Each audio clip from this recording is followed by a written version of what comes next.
डोंबिवली येथील नांदिवली भागातील श्री बालचिकित्सा क्लिनिकमध्ये सोमवारी सायंकाळी एक धक्कादायक घटना घडली। डॉक्टरांच्या केबिनमध्ये जबरदस्तीने शिरण्याचा प्रयत्न करणाऱ्या गोकुळ झा या व्यक्तीला आत जाऊ नका असे सांगितल्यावर त्याने रिसेप्शनिस्ट सोनाली कळासरे हिला बेदम मारहाण केली। या घटनेमुळे परिसरात खळबळ उडाली असून पीडित तरुणीने मानपाडा पोलीस ठाण्यात तक्रार दाखल केली आहे।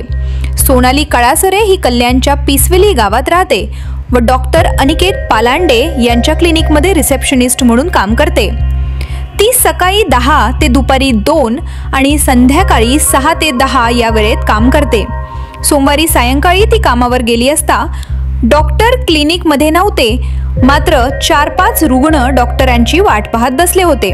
संध्याकाळी 6 वाजता डॉक्टर आल्यानंतर काही मेडिकल रिप्रेझेंटेटिव्ह डॉक्टरांना भेटण्यासाठी गेले। त्याच दरम्यान गोकुळ झा हा परप्रांतीय तरुण अचानक डॉक्टरांच्या केबिनमध्ये घुसण्याचा प्रयत्न करू लागला। सोनालीने त्याला थांबवण्याचा प्रयत्न केला असता त्याने रागाच्या भरात तिच्यावर हल्ला चढवला। या प्रकारे पोलीस तपास सुरू असून गोकुळ झा याच्या विरोधात गुन्हा दाखल करण्यात आला आहे।